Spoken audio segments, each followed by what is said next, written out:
De retour sur le plateau de la tranche info, place maintenant à l'échange et au débat dans notre focus.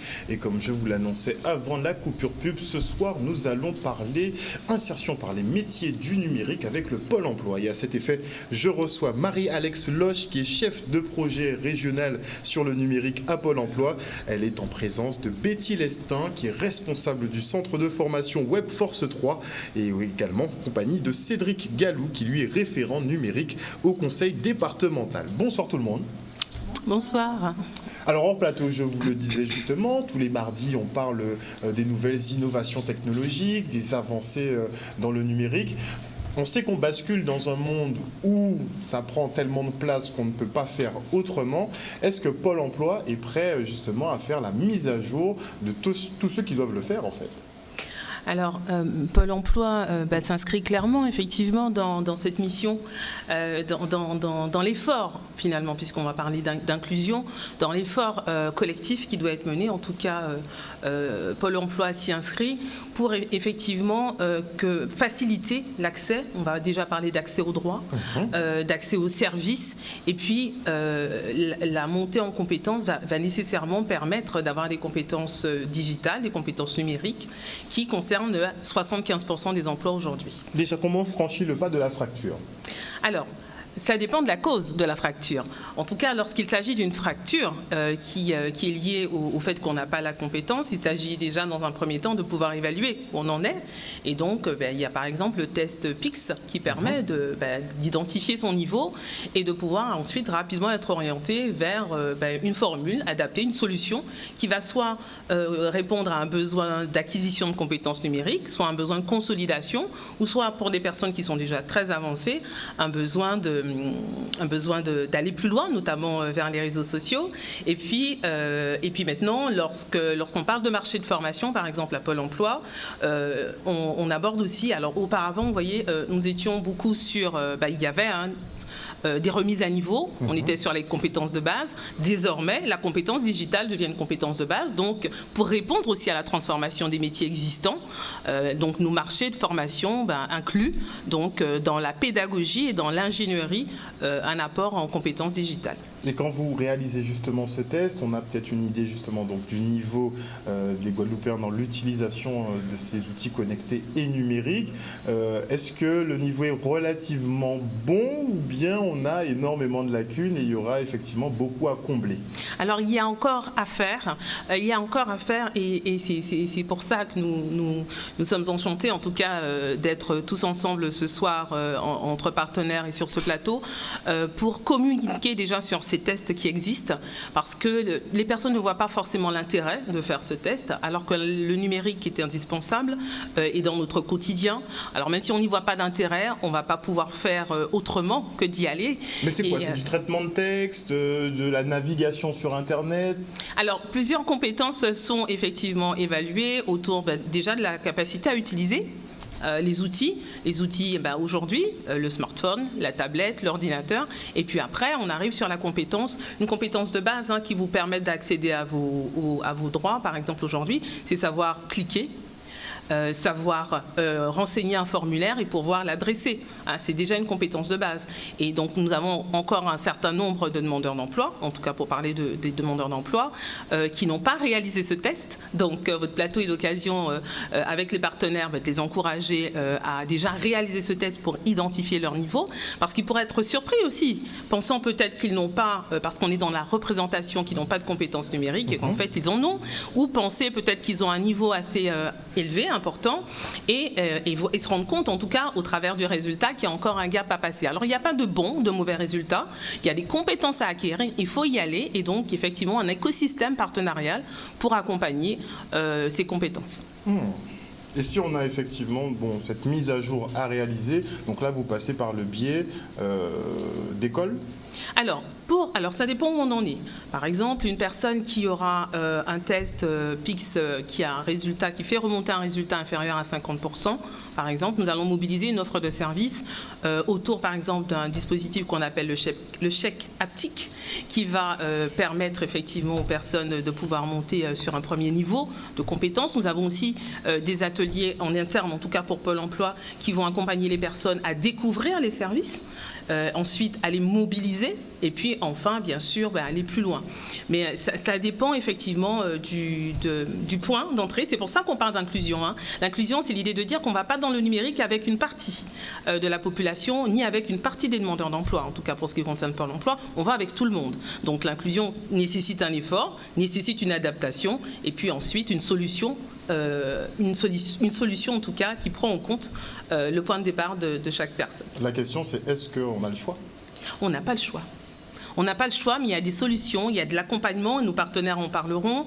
Il y a un effort de recrutement qui est fait aussi autour de conseillers numériques, autour d'aidants numériques, que ce soit effectivement au sein des services de Pôle emploi, au travers des volontaires services civiques, ou que ce soit au niveau de la formation, j'en parlais, Madame Lestin pourra en parler plus largement, et puis également que ce soit au niveau des structures, notamment de l'écosystème encore, lorsque je pourrais vous en dire vous donner plus d'infos sur, par exemple, les espaces France Service, qui sont des espaces aussi de proximité. On a vu qu'ils commencent à fleurir. Ah oui, ils commencent à fleurir, et vous en avez 6 qui arrivent. Donc j'ai eu l'info cet après-midi de la coordinatrice régionale des espaces France Service. Vous en avez 6, donc il y en a 9 actuellement, et vous en avez 6 qui vont ouvrir dans quelques semaines et qui vont pouvoir élargir la cartographie autour des communes de Capesterre, Bello, Vieux Habitants, Saint-François, notamment quelques-unes comme ça. Donc c'est vrai que les espaces France Service, effectivement, ont toute leur place aussi dans cet écosystème pour faciliter l'inclusion numérique. Donc c'est un peu ramener les services publics justement dans les zones rurales pour reconnecter un peu finalement la population. C'est ça.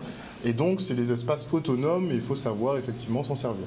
Alors, ce sont des espaces de proximité, vous avez raison de le dire, effectivement, on voit en termes de localisation, Terre de Haut, Terre de Bas, Gourbert, Trois-Rivières, Le Moule, Petit Canal. Donc, effectivement, il y a et c'est stratégique, ce sont des lieux de proximité, donc qui sont destinés effectivement à permettre un accès, à accompagner plutôt les citoyens dans l'accès aux services, parce qu'on est sur un guichet unique, on y retrouve les services de Pôle emploi, de la CAF, de la Caisse de sécurité sociale, les services des impôts, du ministère de la Justice et d'autres associés. Et donc, des démarches postales aussi, je crois. Oui, des démarches postales aussi, c'est vrai. Mais ça compte beaucoup dans le PAC. Oui, c'est vrai. Et du coup, il est vraiment question d'accompagner à l'accès aux services et de mener des démarches.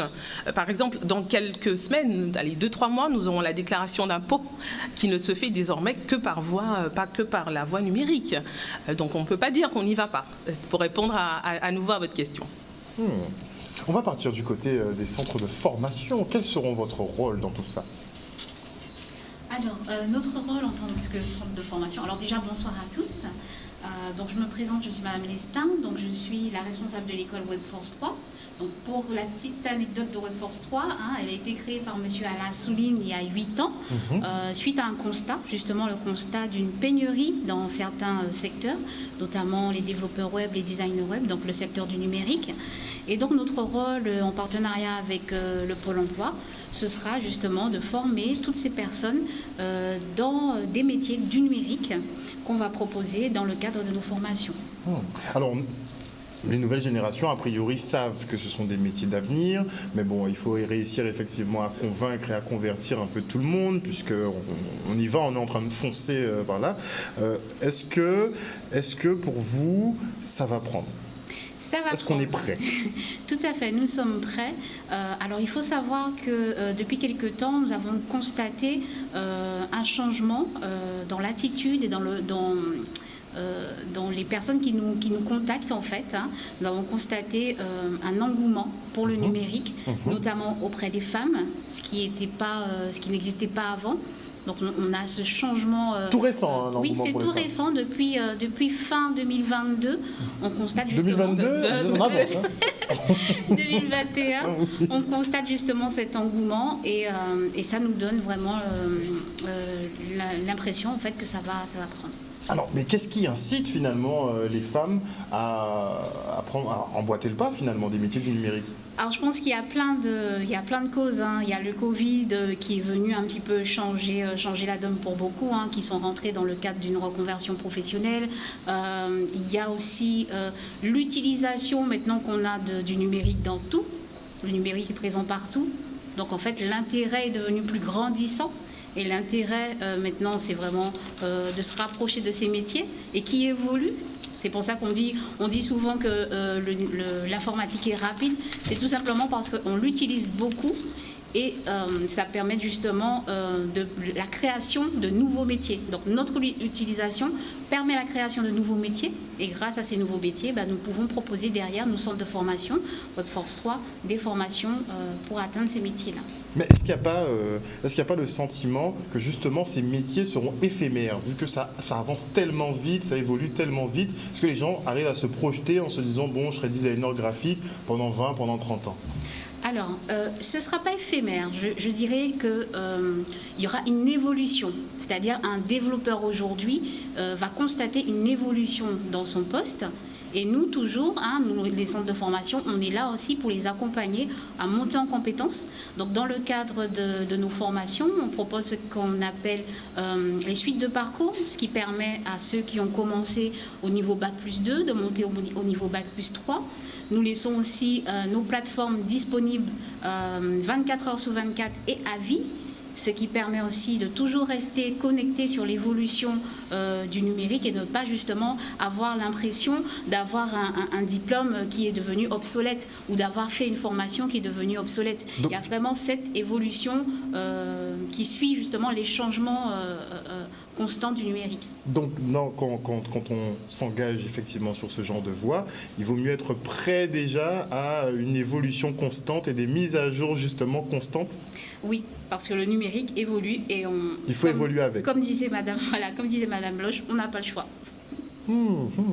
Alors, j'aime bien faire le distinguo pour voir effectivement, est-ce que la génération, un peu les quadras et au-delà, prennent aussi bien la tangente que les jeunes de 20 ans?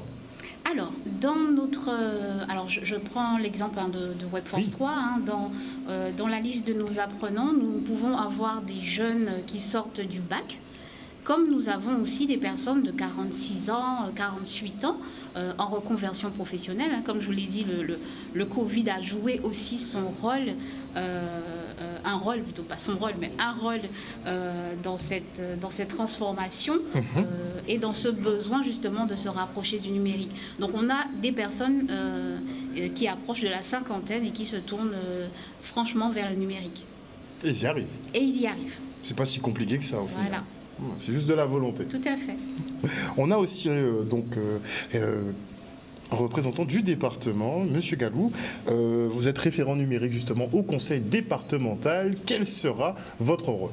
Alors, mon rôle pour l'instant est de mettre en place des plateformes numériques au département, telles que la plateforme le portail de l'insertion à l'adresse insertion.cg971.fr qui permet d'afficher des articles et des événements qui ont vocation à informer les bénéficiaires du RSA, mais pas que. En fait, on peut aussi afficher des formations parce qu'en fait, le département commence, il y a déjà depuis plusieurs années, lancer des formations pour les bénéficiaires du RSA.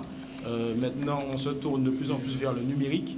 Donc, on a des formations comme PCIE, qui est le passeport compétences informatique européen, qui permet justement d'acquérir des compétences et de certifier vraiment son bagage. Et en plus Donc ça, effectivement, une fois qu'on l'obtient, dans les démarches de recherche d'emploi éventuellement, on le présente et c'est une qualification supplémentaire. Une qualification supplémentaire. On peut valoriser cette formation. En plus des formations, le département met aussi des conseillers numériques. Donc il a embauché 8 conseillers numériques en 2021, en septembre 2021, qui sont là pour réduire la fracture numérique, parce qu'on a beaucoup d'allocataires, mais pas que, qui qui utilisent par exemple leur téléphone pour WhatsApp ou autre chose, mais qui ne savent peut-être pas envoyer un mail. Donc en fait, ces personnes sont là pour accompagner les bénéficiaires du RSA, sensibiliser aux usages du numérique. Ça peut être des informations personnelles suite au RGPD qui est sorti récemment. Ça peut être aussi vérifier des fausses informations parce qu'on a beaucoup de, comme on dit, fake news qui circulent sur les réseaux sociaux.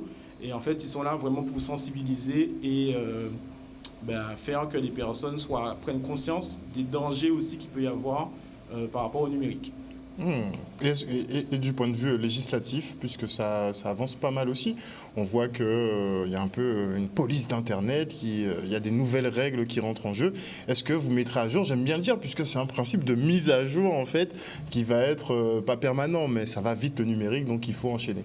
Alors oui, ça va très vite. Le département s'est doté d'un délégué à la protection des données, donc le DPO, qui permet justement de vérifier que les sites sont bien conformes, qu'on ne collecte pas les données de manière abusive, qu'on récupère exactement tout ce que l'on a besoin et qu'on ne fasse pas de divulgation d'informations. Et aussi, si un allocataire ou un public fait demande un droit d'information, il veut savoir quelles sont les données qu'on a dans nos bases de données. Le DPO permet de justement tracer exactement, il sait aller dans quelle application pour savoir quelles informations on a sur telle personne. D'accord, d'accord. Mais ces informations restent pour le département, on est d'accord? Oui.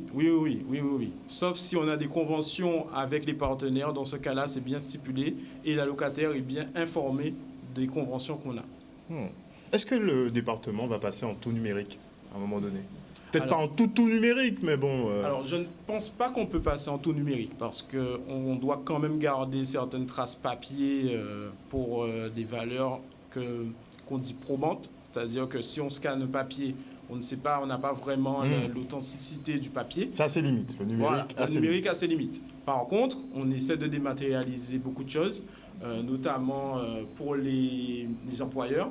Actuellement, on utilisait des mails pour récupérer des informations des employeurs. Ce n'était pas très sécurisé. On a dématérialisé tout ce qui est instruction des demandes des parcours emploi compétences. Ce sont les nouveaux contrats aidés. Donc, c'est des contrats qui sont financés par le département, mais aussi l'État. Et en fait, maintenant, il suffit qu'ils se rendent sur le portail d'insertion dans l'espace entreprise. Il déplie la rubrique parcours emploi compétences et il peut directement faire sa demande. Et le mail arrive directement au service instructeur et on n'a plus de problème de est-ce que le mail est arrivé, qu'est-ce qui s'est passé entre-temps. On peut même tracer les données. Et bientôt, on pourra peut-être avoir le suivi de nos dossiers. Alors, c'est prévu, mais je laisserai la partie, comment dire... Parce que j'attends ça depuis, j'en ai entendu parler, ça fait des mois quand même. Hein. En effet, oui. Donc ça va venir vraiment? Ça viendra. Ok, très bien. Votre question est intéressante autour effectivement des services du conseil départemental. Est-ce qu'on va passer au tout numérique? Alors, est-ce qu'on va passer Pôle emploi aussi? Alors, on va parler on peut effectivement aborder ce sujet-là, c'est-à-dire qu'on est clairement dans la transformation publique. La transformation publique qui se traduit notamment par un plan qui s'appelle l'Action publique 2022, donc on y est, avec notamment des axes stratégiques autour du zéro papier et d'une orientation empreinte carbone, où effectivement on va limiter la consommation de papier. Ce qui, en tout cas pour traduire et pour ne pas rentrer non plus dans le détail du plan de l'Action publique 2022, il s'agit de bien comprendre que les services, en tout cas pour Pôle emploi, continuent à se développer, à s'adapter, mais sont numériques. Ils sont innovants, ils sont numériques. Par exemple, nous avons un service qui vient d'un service numérique qui est récent, qui rencontre déjà un fort succès en Ile-de-France, qui est le service Estime. Estime, c'est un service numérique qui va permettre à une personne, notamment, c'est un service destiné aux personnes qui connaissent une longue période de chômage ou qui sont bénéficiaires des minima sociaux, de calculer à la virgule près quels vont être les différents revenus, les différentes aides qu'elles vont pouvoir percevoir sur les 6 prochains mois à partir d'une reprise d'emploi. Et ce service, Estime, a été développé en collaboration avec les données, le partage de données avec la CAF. Donc, c'est un service, comme tous les services numériques, accessible 7 jours sur 7, 24 heures sur 24. Mais si vous n'avez pas la compétence numérique pour pouvoir aller chercher le service, pour compléter les informations, vous ne pourrez pas avoir cette projection à la virgule près. C'est ça le problème. C'est ça le problème. Ou vous allez demander à quelqu'un de le faire à votre place. Alors vous allez partager des données personnelles. Exactement. Vous êtes obligé de lui donner des infos. Ou elle va saisir des données incorrectes et vous aurez à nouveau également une information qui ne correspond pas à votre situation. Donc l'enjeu, il est bien là. Les services existent, mais les services de l'État vont de plus en plus vers des services numérisés. Et c'est dommage d'avoir un service comme Estime qui arrive notamment, mais pas que. Il y a un autre service, Mobiville. Alors Mobiville, c'est un service qui moi, on a trouvé passionnant. On l'a découvert avec le réseau des ambassadeurs du numérique à Pôle emploi. C'est un réseau, alors c'est une collègue issue de la Martinique, mais qui est en Île-de-France, qui l'a proposé, qui vous permet, en fonction du métier que vous recherchez, de vous projeter dans la ville, d'aller voir combien d'écoles il y a, combien d'écoles il y a, combien de crèches, quels sont les loyers, les montants des loyers. Donc c'est un croisement de données avec les données CAF, avec les données Se Loger, avec Action Logement. C'est un service numérique qui va être passionnant, qui a commencé à se développer sur certains métiers sur la Guadeloupe et la Martinique. Mais pour autant, pareillement, dans votre démarche, puisque c'est un service, l'historique du service, c'est d'idée de dire j'ai une compétence, peut-être que sur mon territoire, un métier ou une compétence qui n'est pas recherchée, alors qu'en Vendée, il y a des besoins, ou en Guyane, il y a des besoins, avant d'envisager dans sa globalité, justement pour envisager plutôt un projet de mobilité dans sa globalité, comme j'embarque ma famille, mes enfants, ou que j'ai des projets, il faut que je vois aussi dans quelles conditions j'y vais. Et on revient toujours au même point. Si je n'ai pas cette compétence pour renseigner, pour compléter les champs qui me sont proposés, pour rentrer les données, je ne peux pas accéder à ce service. Et je reviens sur la dématérialisation. En lien avec l'axe, la stratégie et le projet Zéro Papier, effectivement, on va également de plus en plus vers de la numérisation de documents, la dématérialisation des démarches pour un gain de temps, pour un gain d'archivage, de classement, et bien sûr pour des économies financières, pour qu'effectivement les forces, si je prends le cas de Pôle emploi, pour que les forces qui étaient dédiées à ces tâches qui ont moins de valeur ajoutée soient redistribuées autour d'activités qui concernent l'accompagnement, la gestion des droits et le développement de l'offre de services. Ce sera un gain pour ceux qui savent l'utiliser. Donc tout le monde doit l'utiliser. En tout cas, quand on est demandeur d'emploi, on passe à côté. L'idée étant de dire que lorsqu'on a des compétences, alors il ne s'agit pas de devenir un cadre du numérique, hein, d'accord. On peut devenir geek aussi si on le souhaite. Voilà. Mais l'idée, c'est pas de faire de tous les demandeurs d'emploi des cadres du numérique. C'est l'idée qu'ils aient ces compétences de base pour qu'ils ne soient pas exclus, parce que de facto, s'ils n'ont pas ces compétences de base, ils vont être écartés du marché du travail et ils vont réduire leurs chances de trouver un emploi. Pour revenir sur le marché du travail, il y a une transformation du numérique, là où des fois on peut ne pas l'attendre. La personne qui prend, l'agent polyvalent de restauration qui prend votre commande sur la tablette. Vous avez la femme de chambre qui check les chambres qu'elle a faites sur une tablette pour que le réceptionniste qui est au rez-de-chaussée, qui est au 6e, sache quelle chambre a été faite ou pas. L'employé... Mais tout va être informatisé, robotisé. Alors, là, on est vraiment au balbutiement. Dans quelques années. On est au balbutiement, mais en tout cas, les métiers se transforment et on ne peut pas dire... Alors, c'est vrai que c'est pas évident. Alors, et c'est vrai qu'on peut avoir des appréhensions et c'est normal d'avoir peur, hein, parce que il y a de la prudence à avoir. Et Monsieur Gallou parle très justement du délégué à la protection des données. Il faut faire très attention parce qu'effectivement, ça va faire beaucoup de débats. Ça fait beaucoup de débats et on entend beaucoup de personnes dans mon entourage qui me disent je comprends pas, j'ai beaucoup de cookies. Pourquoi? Je me dis mais tu as accepté tous les cookies, donc c'est ça. Il y a des choses, des personnes qui n'ont pas compris ce que ça veut dire le consentement. Non, mais oui. Non, mais on parle effectivement d'Internet. Bon, nous on voit ça comme étant facile à utiliser. Voilà, mais pour des personnes qui sont un peu profanes, qui n'ont pas l'habitude, qui s'y connaissent pas, elles savent pas qu'il y a des zones où on peut cliquer qui peuvent être problématiques, qu'il vaut mieux éviter. Reconnaître effectivement des fausses adresses mail, donc des spams, des choses comme ça. C'est ce que ça peut nous paraître basique, mais il y a beaucoup de gens qui ne le savent pas, tout simplement. Tout à fait. Et donc c'est vrai que du coup l'écosystème est là.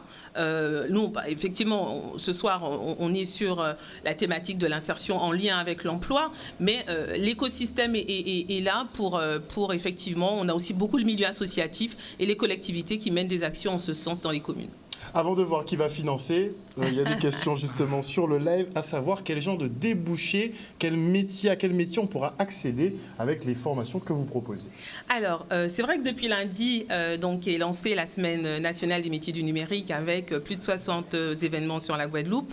Et notamment lundi, donc, nous avons eu 2 actions et une tout particulièrement autour des formations inclusives. Alors, les formations inclusives, c'était l'idée de dire qu'il faut déjà pallier un manque de candidats. On commence à avoir un manque de candidats sur les métiers en lien avec les infrastructures de techniciens système réseau, et en lien avec effectivement les premiers effets de la transformation digitale, notamment dans le commerce, autour des besoins, autour des emplois de développeurs web mobile. Mais il s'agit aussi d'anticiper. Et donc, pour anticiper, il faut augmenter l'information sur les métiers, sur les formations, comme on l'a fait, et en lien justement, pour revenir à Webforce 3 et à Madame Lestin, élargir aussi l'information au public ciblé, et casser cette représentation de penser que le numérique, ça concerne une élite, et donc on a eu un événement qui était riche, avec énormément de participants, qui était destiné, avec des formations destinées aux femmes, destinées aux personnes issues des quartiers, destinées aux personnes en situation de handicap, aux jeunes,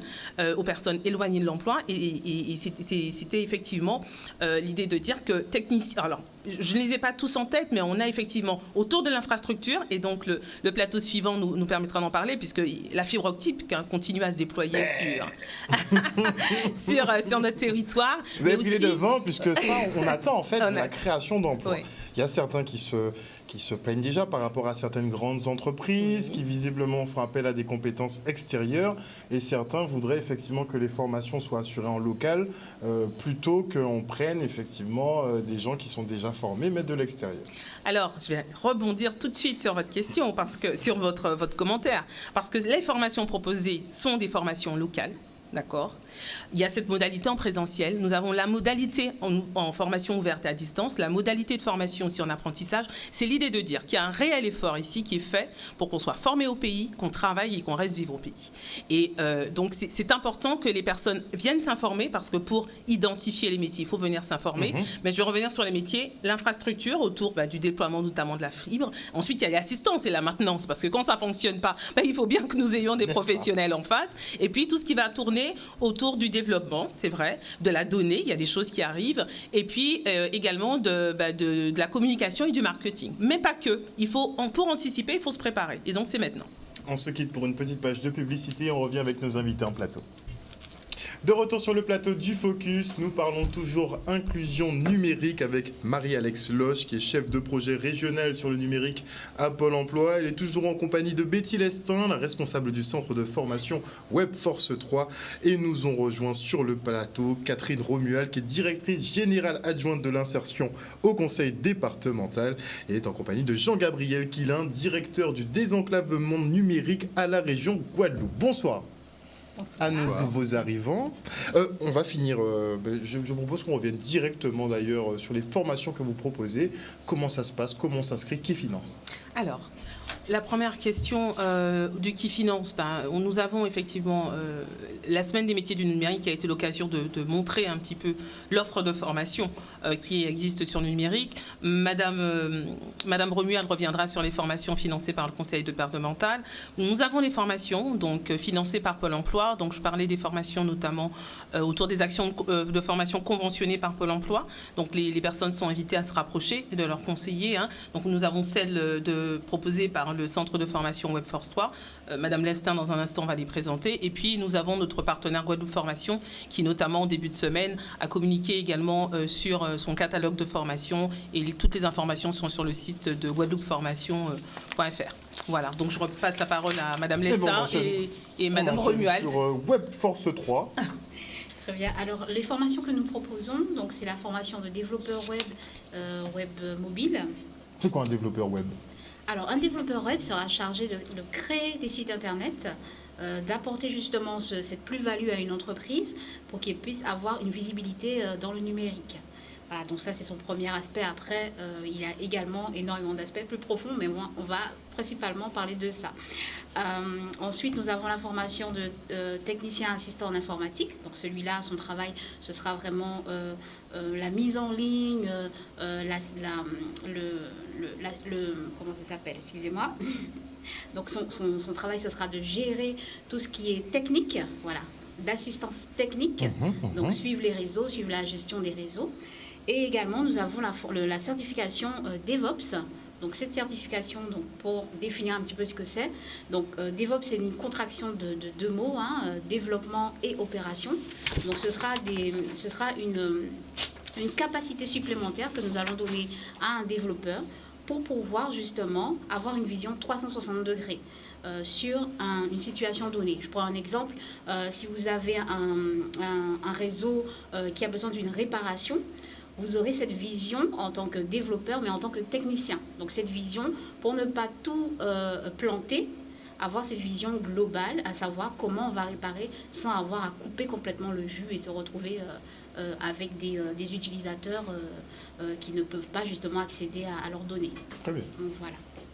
Très bien. Donc, c'est 3 formations, développeur web et web mobile, technicien assistant informatique et la formation DevOps. Vous n'avez pas de formation influenceur, des trucs comme ça? Alors, Pour l'instant, mais c'est prévu. alors, C'est prévu en plus. alors l'offre de formation, effectivement, Madame Lestin et partage le plateau avec nous et sur les formations inclusives avec une focale sur les femmes, les jeunes, les personnes issues des quartiers prioritaires. On a une offre de formation plus lisible. Il y a d'autres formations, tous les partenaires ne Mais pouvaient c'est pas. accessible qu'à ce type de public? Alors non, c'est plus large. C'est plus large. C'est plus large. C'est-à-dire que cette formation, en termes de méthodologie, l'idée était de dire qu'on va faire autrement, toujours dans la démarche inclusive, pour apporter des méthodes qui sont davantage axées sur des plateaux techniques, avec des mises en situation réelles, qui reproduisent la réalité de terrain pour faciliter les apprentissages. Mais l'offre de formation est plus large. Elle est disponible sur le site donc pôle-emploi.fr si les personnes elles cliquent sur trouver ma formation ou sur le service numérique ou l'application ma formation ou la bonne formation où les personnes peuvent contacter directement leur conseiller, puisqu'il y a également de la formation ouverte et à distance financée par Pôle emploi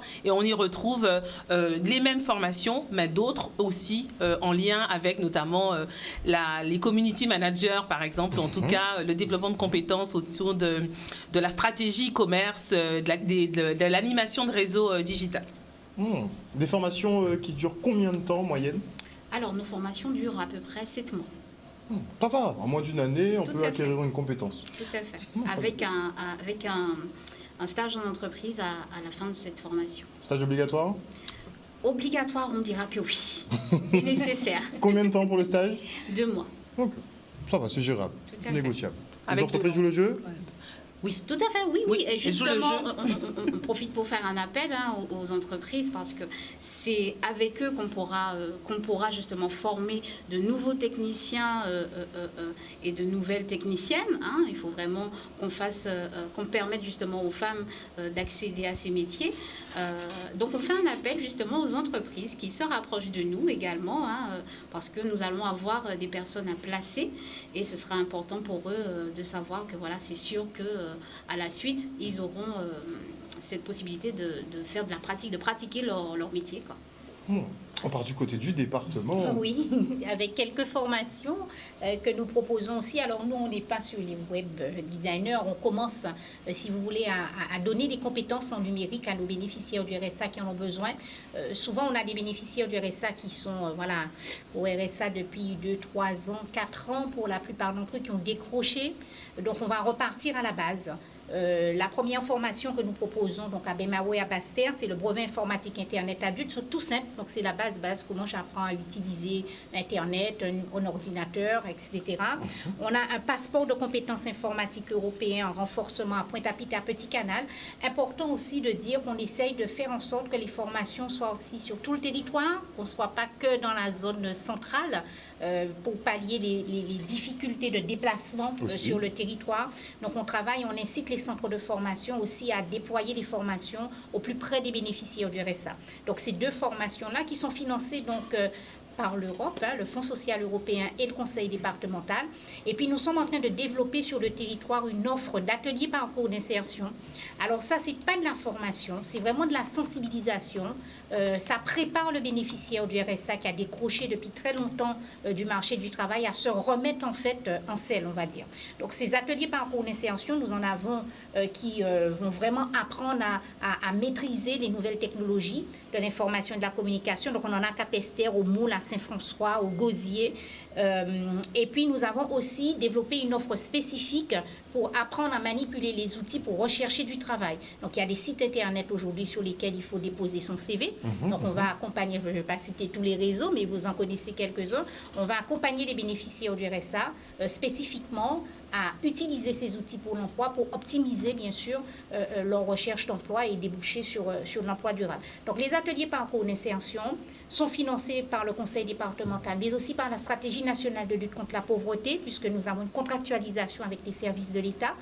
Et nous utilisons donc une partie de ces financements pour financer les ateliers parcours d'insertion. Donc l'offre est très riche. Alors je ne vais pas la dérouler ici, mais elle est disponible sur le portail insertion. On nous en a parlé justement tout à l'heure. Voilà, Cédric en a parlé, M. Gallo en a parlé tout à l'heure. D'ailleurs, je crois qu'il vous a laissé l'adresse du portail pour que les bénéficiaires du RSA se connectent. Et toutes ces offres de formation, puisque nous sommes en démarrage, donc il y a encore des places, mais les places sont limitées, il faut qu'ils s'inscrivent donc à partir de l'adresse mail qui est sur le portail et bien sûr prennent le relais sur le territoire, les 5 antennes locales d'insertion. Nous en avons une au Gosier, une à Mornalo, une à Basse-Terre, une aux Abîmes et une, j'ai oublié où est l'autre, à Sainte-Rose. Voilà, c'est important. Et qui sont là, qui sont ouverts pour recueillir donc les besoins de ces bénéficiaires du RSA. Très bien. Le département fait sa part. La région aussi ? Bah écoutez, la région fait sa part, alors on est peut-être un peu moins dans la précision que faisait Madame tout à l'heure. Nous sommes surtout sur l'aménagement, parce qu'on a beau parler de numérique, on a beau parler de site web, on a beau parler de tout ça. Si on n'a pas la connexion qui va avec, il n'y a pas de la connexion qui va avec, eh ben, on est un peu frustré, pour ne pas dire plus. Donc en fait, le rôle de la région qu'elle a prise à bras-le-corps depuis un certain temps, c'est d'assurer l'aménagement numérique du territoire et de permettre à tous d'avoir la connectivité suffisante pour pouvoir, je dirais, franchir le pas du numérique. Alors, quand on parle de ça, on a un temps qui est relativement limité. Il va falloir que je condense tout un peu comme mes collègues, puisque la première chose, c'est bien comprendre qu'aujourd'hui, la région pilote le déploiement du très haut débit en Guadeloupe. Donc, ça s'est traduit déjà par des actions qui sont visibles. On a construit un câble optique sous-marin pour offrir à nos compatriotes des îles du Sud un service équivalent à celui qui est en Guadeloupe, puisque jusqu'à maintenant, leur interconnexion avec la Guadeloupe était plutôt hertzienne, aérienne, et c'était perturbé en cas de mauvais temps. Là, nous avons fait le nécessaire, un câble a été installé. Donc la deuxième partie du travail, c'est d'installer le réseau maintenant terrestre très haut débit à fibre, puisque l'objectif de la région Guadeloupe, c'est d'avoir 100% des foyers et des locaux de Guadeloupe qui sont au très haut débit par fibre. Parce que les Guadeloupéens ont l'impression que c'est un peu toujours les mêmes qui ont des bonnes connexions. Et puis nous, dans les zones blanches, un peu dans les bois. C'est une impression. Ce n'est qu'une impression et c'est quelque chose qui doit être gommé et sur lequel on travaille. On travaille notamment par l'intermédiaire d'une délégation de service public que la région a conclue en 2019. Bon, malheureusement, la crise sanitaire et son lot de perturbations est passé par là, retardant un peu l'avancée du projet. Quelques autres événements plus proches, voire un peu moins proches, ont également eu lieu, perturbant notablement l'avancement de ces travaux-là. Mais il faut savoir qu'aujourd'hui, nous avons déjà alors la Guadeloupe, c'est 280 000 locaux à desservir. c'est 3 zones. Une zone dite noire, où en fait c'est Pointe-à-Pitre, Basse-Terre et Petit-Bourg, donc où des opérateurs privés, un opérateur privé en particulier, a déjà lancé l'aménagement sur fonds propres. Et on est à des taux de couverture de ces territoires-là supérieurs à 50% aujourd'hui. Il y a 13 communes qui sont dans ce qu'on appelle une zone grise, donc une zone où ils ont déjà sur tout ou partie de leur territoire du très haut débit, c'est-à-dire une connexion à un débit égal ou supérieur à 30 mégaoctets. Donc ces 13 communes-là, très clairement, le public n'est pas autorisé, le secteur public, le conseil régional en l'occurrence, n'est pas autorisé à intervenir. Donc, ce sont les opérateurs privés, SFR que l'on connaît, Orange que l'on connaît, qui sont en train de mener des opérations d'aménagement. Donc on est toujours sur le programme des 14 communes qui avait été annoncé effectivement il y a quelques années, voilà, qui devaient bénéficier de l'aménagement en premier, on va dire. Je ne sais pas ce que vous entendez par ces 14 communes, mais enfin, disons mais il y avait un programme qui avait été présenté justement par la région avec Orange. Non, je crois que Orange, oui. Par Orange, pour l'aménagement justement de la fibre sur 14 communes. C'est ça. Ce sont ces communes de la zone grise sur laquelle la région n'est pas autorisée à intervenir financièrement. Donc ce sont les opérateurs privés, Orange et SFR, qui investissent aujourd'hui, puisqu'il y a des travaux sur Moule, sur Capester, sur Bémao, enfin j'en passe, je ne vais pas tous les citer. Et la zone où la région intervient par l'intermédiaire de sa DSP, eh bien, les choses sont en train d'avancer, puisqu'on est à, je dirais, une vingtaine de pourcents d'avancement par rapport à l'objectif. L'objectif, c'est 66 000 prises sur les 15 communes restantes. On a déjà construit une dizaine de milliers de prises aujourd'hui. Donc, ces prises-là seront mises progressivement seront mis à la disposition des opérateurs pour commercialiser leurs offres Internet. Donc, on devrait avoir sur ce qu'on appelle véritablement les zones blanches de Guadeloupe, c'est-à-dire les communes des îles du Sud, les 6 communes des îles du Sud, les communes de la Côte-Soulevant allant de Déhay jusqu'à Baïf, les 3 communes du Nord-Grande-Terre, Petit Canal, Port-Louis, Anse-Bertrand et Saint-François. Donc sur ces communes-là, les travaux ont commencé, plus d'une dizaine de milliers de prises a déjà été construites et seront dans les jours qui viennent, dans les semaines qui viennent plutôt, ouverts à la commercialisation auprès de l'ensemble des fournisseurs d'accès Internet.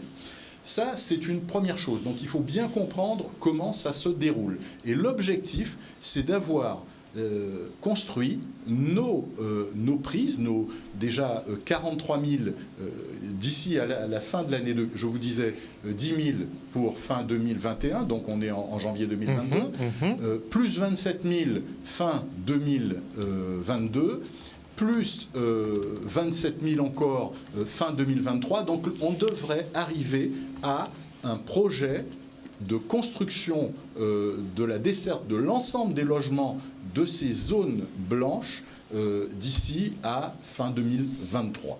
Donc ça, c'est l'objectif de la région Guadeloupe, malgré, je vous dirais, toutes ces turpitudes que l'on a pu connaître depuis le lancement de la DSP.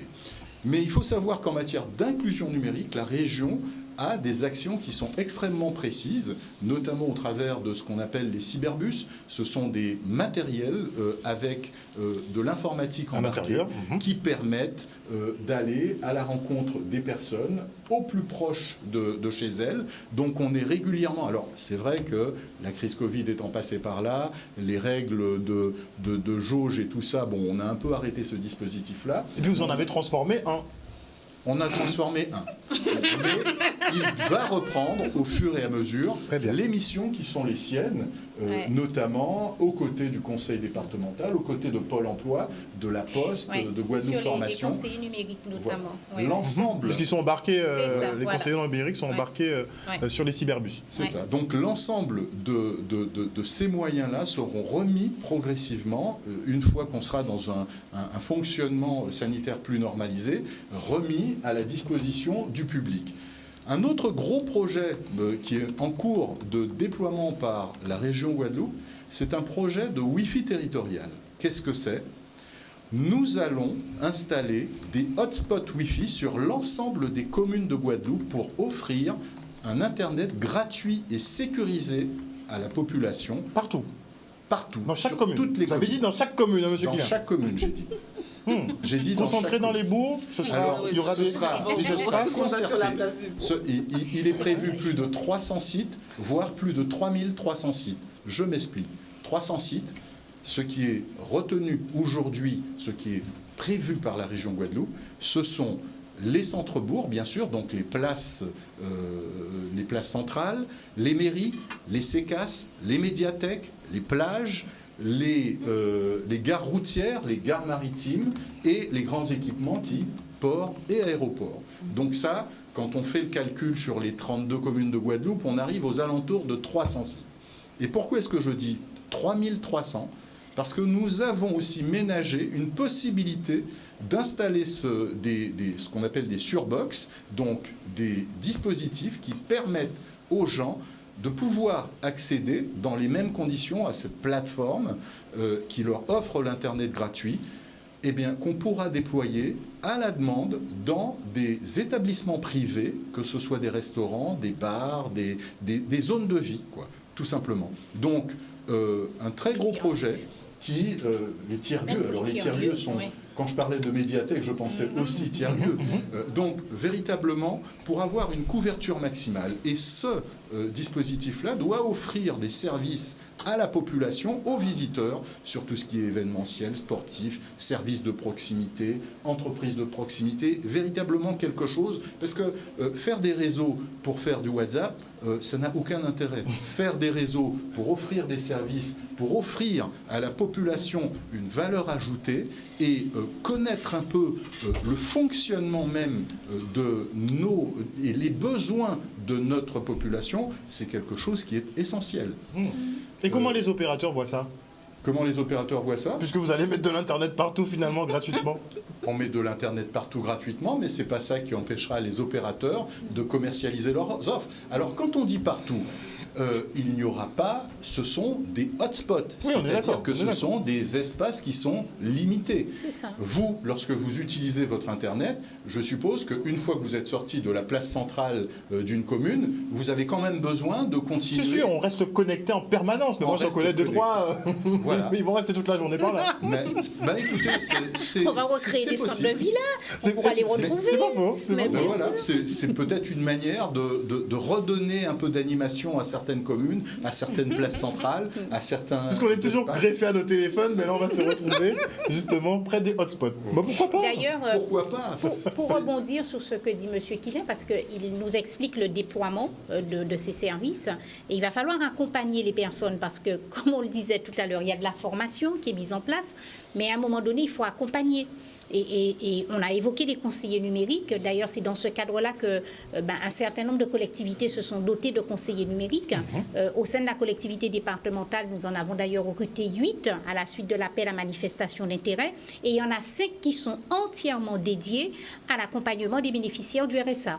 Donc, ça veut dire que ces conseillers numériques ont vocation notamment aller, pourquoi pas bientôt sur ces spots, à la rencontre directement sur le terrain des personnes, mais aussi, ils sont là, comme on disait tout à l'heure, pour les sensibiliser à comment on utilise un réseau Internet, quel logiciel télécharger, mais aussi, vous savez, on a vu avec la crise Covid, les enseignants mettent les cours en ligne et les parents, quelquefois, étant dépassés. Donc là aussi, c'est apprendre aux parents à gérer la relation école avec son enfant, à suivre, à rentrer sous les logiciels que propose l'école pour suivre la scolarité, à suivre une téléconsultation.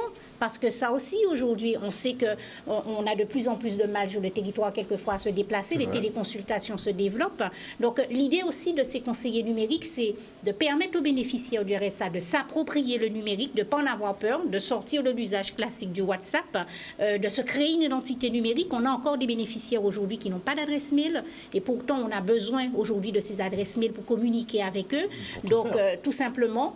Et puis, ces conseillers ont vocation à sortir de nos locaux, donc des 5 sites que j'ai cités tout à l'heure, et d'aller animer des ateliers avec des petits groupes d'usagers pour leur permettre de s'approprier tout simplement l'utilisation raisonnée du numérique. J'aime bien le raisonner à la fin. C'est important. Je saisis la balle au bon puisque le Conseil régional a également répondu à cet appel à projet et a recruté plus de 12 conseillers numériques, toujours sur le même principe, pour cette animation, cette possibilité d'apprentissage, de démonstration, d'aller vers les publics en difficulté pour justement faire passer cette culture du numérique. Et bien sûr, d'autres projets encore, et je vais m'arrêter là, puisque sinon on aura minuit arrivera, mais nous avons, il y a 2 ans, lancé un appel à projet pour des tiers-lieux. Nous avons financé avec l'État et l'Europe 5 tiers-lieux différents, avec des participations assez importantes, puisque pour les 3 cofinanceurs que sont État, région et FEDER, eh bien, les niveaux de participation étaient de l'ordre de 200 000 € par projet. Donc c'est quand même des choses qui permettent aux porteurs de projets de mettre en place un projet bien ficelé et de les accompagner, je dirais, sur la durée pour le lancement de leurs opérations. Et ces conseillers numériques, signalons qu'ils ont été formés. Alors, on disait tout à l'heure, ils ont été formés localement. Il y a un organisme de formation qui les a formés. Formation prise en charge notamment par les services de l'État, puisque ce sont des conseillers que nous avons recrutés via l'appel à manifestation d'intérêt, comme évoquait M. Kinet tout à l'heure, et qui sont disponibles. Donc, vraiment, j'incite la population à se rapprocher de ne rester pas dans la difficulté. On les enverra sur le terrain aussi. On va pratiquer l'aller vers, mais sachez qu'ils sont là et qu'ils sont à disposition de la population. Très bien, très bien. Alors, Monsieur Quilin, vous allez fibrer 15 communes de la Guadeloupe. Est-ce que les jeunes Guadeloupéens seront sur les chantiers ? Alors, il est prévu que les jeunes Guadeloupéens soient sur les chantiers. Il y a déjà eu des recrutements parce que la délégation de services publics dont je vous parlais a été confiée à un groupement d'entreprises incluant au moins 2 entreprises de Guadeloupe déjà. Donc, ce groupement est composé de l'opérateur SFR, est composé de la CEMAG, une société d'aménagement que vous connaissez, et également de Dauphin Télécom. Donc ce sont des entreprises, Dauphin Télécom, c'est une entreprise qui est née à Saint-Martin et qui aujourd'hui est présente sur le territoire, notamment au travers le projet Sainte-Anne 2.0 au niveau de la ville de Sainte-Anne.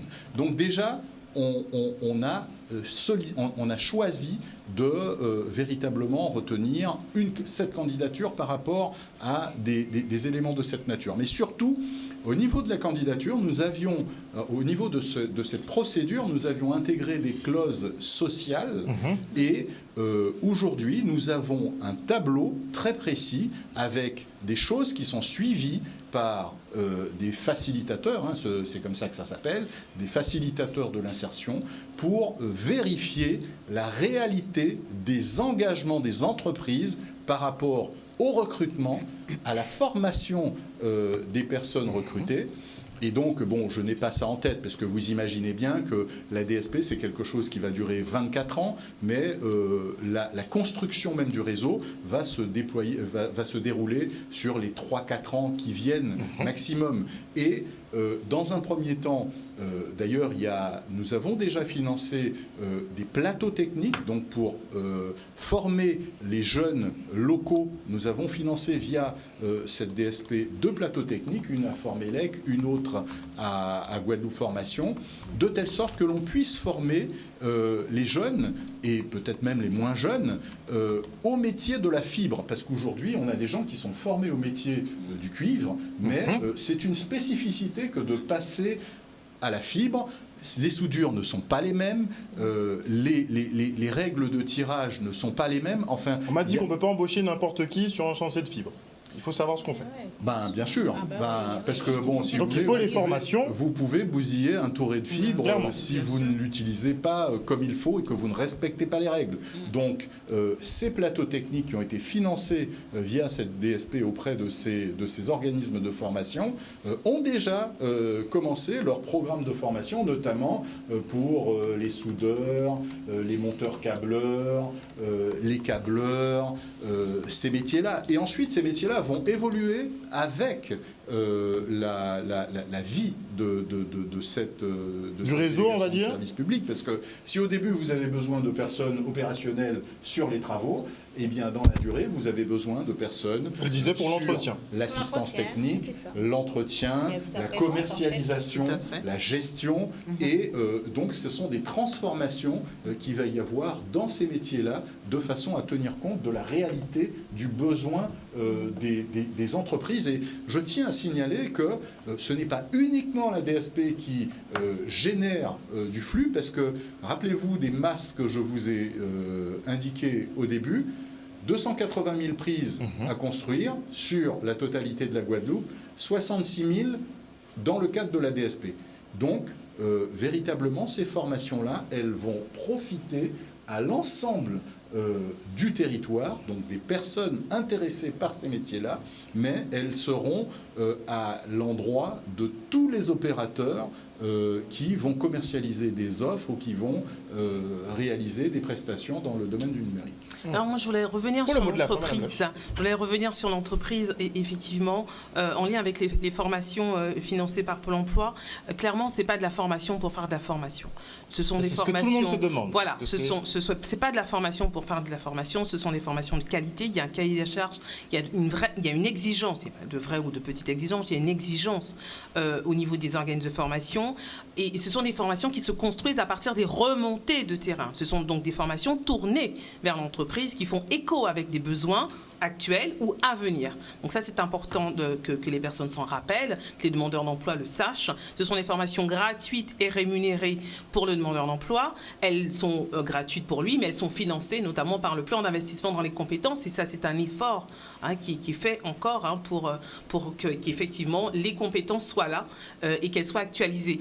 Il y a donc nous poursuivons encore la semaine des métiers du numérique jusqu'au 28 janvier avec des événements qui se poursuivent jusqu'au 4 février compte tenu du contexte. Nous sommes énormément sur des événements à distance, en webinaire, que les personnes qui ne sont pas équipées ou qui ont quelques inquiétudes par rapport aux connexions peuvent se rapprocher déjà des espaces France Service pour voir dans quelle mesure elles peuvent prendre rendez-vous pour réserver un poste et pour participer au webinaire. Elles prennent connaissance du programme, elles font le choix effectivement du webinaire auquel elles souhaitent participer et qu'elles se rapprochent. Gourbert, Trois-Rivières, Le Moule, Petit Canal, Terre de Haut, Terre de Bas, la Désérade, je crois, et les Abîmes. Et puis, la première chose à faire, se tester. Donc, s'il y avait quelque chose à retenir, faites le test PIX, PIX. Prenez la tâche de votre conseiller si vous ne savez pas comment faire pour évaluer votre niveau et après ça, vous êtes embarqué. Voilà. Et puis, on y va. Merci beaucoup en tout cas à vous tous d'être venus nous présenter ces dispositifs pour l'inclusion numérique. Je le rappelle, moi tous les mardis je fais des émissions autour du numérique parce que il faut qu'on aborde ce virage-là correctement si on veut être dans la course dans quelques décennies puisque tout va passer par là, qu'on le veuille ou non. Merci encore. Merci à vous. Merci. Voilà chers téléspectateurs, nous sommes arrivés au terme de ce focus et on se retrouve demain pour une nouvelle édition. Bisous bisous tout le monde.